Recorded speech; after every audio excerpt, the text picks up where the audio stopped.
뉴스 속 경제 이슈는 더 쉽고 깊게, 최신 고용 동향은 더 빠르게 전해드리는 고용브리핑 365 시간입니다. 소지영 기자, 안녕하세요. 안녕하세요. 네, 오늘 어떤 이슈인가요? 네, 설이 벌써 다음 주로 다가왔습니다. 코로나19 영향으로 가족과 친지와의 만남을 자제하는 만큼 선물로 아쉬운 마음을 대신 전달하려는 분들도 많으실 텐데요. 이미 한 달 전부터 설 선물 예약 주문도 많아졌는데 설 선물 트렌드도 굉장히 많이 달라졌습니다. 여기에 정부가 일시적으로 올린 선물 상한선으로 모처럼 유통업계에서는 활기가 돌고 있습니다. 이슈픽에서 한번 짚어보겠습니다. 네, 정부에서도 설 연휴에 고향 방문 자제해달라라고 당부를 했잖아요. 소지영 기자, 계획 어떻게 됐나요? 네, 저도 집에 내려가지 않고 집에서 머물 계획입니다. 아마 많은 분들이 비슷한 생각을 갖고 계실 텐데요. 직장인 1,434명을 대상으로 이 코로나 시대 설 연휴에 대해서 조사했더니 10명 가운데 6명이 저처럼 설 연휴에 고향 대신 집에 머물 계획인 것으로 나타났습니다. 2019년 조사 결과 이 35%보다 2배가량 높은 수치로 코로나19가 기승을 부린 지난 추석보다도 5.7%포인트 높은 수준입니다. 응답자들 대부분 설 연휴 귀향하는 대신에 집콕을 계획한다고 답했습니다. 네, 지난 추석 때도 집에 못 가고 이번에도 고향에 못 가고 이렇다 보니까 선물로 좀 마음을 대신하려는 분들이 많을 것 같아요.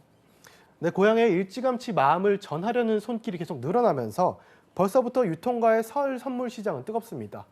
유통업계는 지난해부터 이어진 코로나19로 매출 감소를 겪다 보니까 명절 특수에 대한 기대감이 다른 어느 때보다 높은 상황입니다. 실제로 올해 설 선물 세트 예약 판매 기간 총 매출이 지난해 같은 기간보다 2배 이상 증가한 업체도 있습니다. 유통업계가 앞다퉈 다양한 선물 세트를 선보이는 가운데 평소 명절보다 고가의 선물이 대폭 늘어나고도 있습니다. 네, 그러니까요. 최근에 정부가 경제를 좀 고려를 해서 김영란법 한도를 상향을 했죠. 선물 금액 상한선에 좀 여유가 생겼잖아요. 네, 그렇습니다. 지난 추석에 이어서 올해 설에도 이 농축수산물 선물 상한액이 20만 원까지 한시적으로 상향됐습니다. 코로나 사태로 힘든 농어민을 돕기 위해서인데요. 대상은 농축수산물만입니다. 한우와 생선, 과일, 화훼 등 농축수산물은 물론 농수산물 재료를 50% 넘게 사용한 홍삼과 젓갈, 김치 같은 가공품에도 적용됩니다. 기간은 연휴 마지막 날인 오는 14일까지로 우편 선물은 발송 날짜 기준으로 이 기간에 포함되면 됩니다. 네, 이번 설 연휴에도 선물가액을 20만 원으로 올린 걸 보면 지난해 추석에 실제로 좀 효과가 있었던 걸까요? 네, 이번에도 농어민들과 이 소상공인들이 국민권익위원회에 이 가액을 높여달라고 요청해 왔다고 합니다. 지난해 추석에 선물 가액 상향으로 이 농수산물 선물 판매액이 재작년보다 오히려 7% 늘어난 효과를 봤기 때문입니다. 네. 유통업계뿐 아니라 농어민 역시 이번 설에도 이 같은 효과를 기대하고 있습니다. 네, 이렇게 일시적으로 선물 가액도 올랐고 또 코로나19 여파로 자주 보지 못하는 미안한 마음에 상대적으로 더 좋은 상품들 많이 보실 것 같습니다. 업계들도 이 대목 놓치면 안 되죠. 경쟁 치열해질 것 같은데요. 네, 그렇습니다. 이번 추석에 이어서 이번 설에도 이 고향 방문이 무산될 가능성이 커지면서 유통업계도 이 값비싼 선물을 대거 준비하고 있습니다. 이마트의 경우에는 설 선물 세트 예약 판매 기간에 10만 원에서 20만 원 사이 선물 매출이 지난해보다 71% 늘었고 20만 원 이상 선물도 244%나 증가했습니다. 이 홈플러스도 20만 원에서 30만 원대의 한우가 지난해보다 68% 이상 판매율을 올렸습니다. 이 백화점도 프리미엄 선물 세트의 물량을 대폭 늘렸는데 롯데백화점은 20만 원에서 50만 원대 선물 세트를 작년 추석 때보다 30%, 현대백화점 역시 50만 원 이상 선물 물량을 지난해 설보다 50% 확대했습니다. 네, 그런데 저는 사실 이 선물이 제일 좋긴 한데 대부분 먹거리 선물 위주가 많은 것 같아요. 네, 이 코로나 여파로 설 선물 세트도 약간 트렌드가 변동된 모습을 보이고 있는데요. 지난 추석에도 식품 선물 세트가 전체 판매액의 87%를 차지했는데 이 설 명절에도 비슷해 보입니다. 집에 머무는 시간이 늘어나면서 실내 취식 관련 품목 판매 증가가 영향을 미친 것으로 보입니다. 또 건강과 위생 제품도 인기입니다. 주요 대형마트와 백화점들은 지난달부터 설 선물 세트 사전 예약을 받은 결과 홍삼과 벌꿀 등 건강식품 매출이 전년 동기 대비 2배가량 증가했다고 밝혔습니다.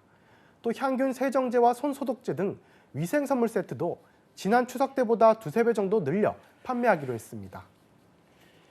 또 그리고 지금 코로나19잖아요. 그래서 선물 매장에서 사는 것도 힘들고 또 사더라도 직접 전달하는 것도 사실 쉽지 않거든요. 그래서 비대면 선물 찾는 분도 많다라고 들었습니다. 네, 저번에도 카카오톡으로 이렇게 선물 보내기라던가 한번 예. 다룬 적이 있었는데 최근에 한 설문조사에서 설 선물을 이 모바일로 구매해 보내겠다는 답변이 33%, 마음을 담아 송금하겠다는 응답은 32%로 나타났습니다. 실제로 이번 설을 앞두고 모바일 선물하기 기능을 통한 주문이 지난해 설을 앞둔 같은 기간과 비교해 5배 이상 급증한 곳도 있었습니다. 모바일 선물에서는요, 이 고객 10명 중 7명은 3만 원 이하 상품을 찾는 것으로 나타났습니다. 지난해보다 실속형 상품의 구매 경향이 두드러진 건데요. 이러한 소비 트렌드에 맞춰서 유통업체는 온라인 판매 물량을 지난 추석 대비 약 200% 확대하는 등 온라인 판매에 주력하는 모습을 보이고 있습니다. 개인적으로 제 부모님은 마음을 담아 송금하겠다, 이 현금을 가장 좋아하실 것 같다라는 생각이 듭니다.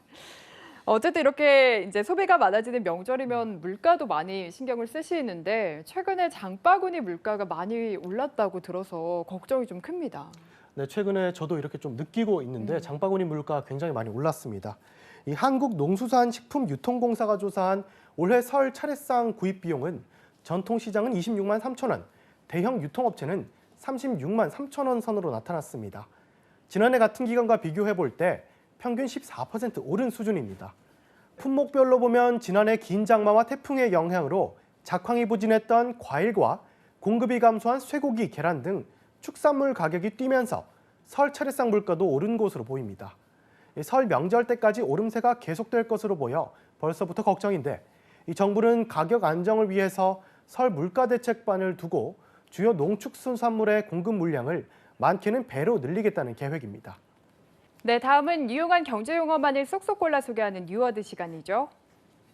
오늘은 어떤 단어인가요? 네, 오늘은 이 V 세대를 준비했습니다. 이 V는 바이러스의 V를 딴 건데요. 이 학창 시절 바이러스 대란을 겪은 세대를 말합니다. 유례 없는 일이었죠. 이 코로나19로 학교에 가지 못해서 비대면 학교 생활을 처음 경험한 이들인데요. 신나고 설레며 학교에 입학을 했지만 처음부터 온라인으로 친구들을 만난 거죠. 원래 V세대는 용감하고 다양하며 생기발랄하다는 영어의 앞글자를 따와서 2010년대 젊은이들 말하는 용어인데 경제적으로 풍요로운 유년기를 보낸 풍족한 세대를 표현하는 말이었습니다. 하지만 코로나19 사태 이후에는 원래와 거리가 아주 정반대로 된 동음어로 사용되고 있습니다. 지난 2020년이 통편집된 느낌이다. 이런 이야기를 많이 하고 있는데요. 2021년에는 조금 달라지길 기대해 봅니다. 발생 1년을 넘긴 코로나19, 각종 변수가 계속되면서 불안감은 여전합니다. 또 한 번의 막판 고비는 바로 설 연휴가 아닐까 싶은데요.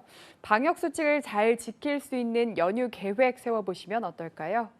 오늘도 소재영 기자와 함께했습니다. 고맙습니다. 감사합니다.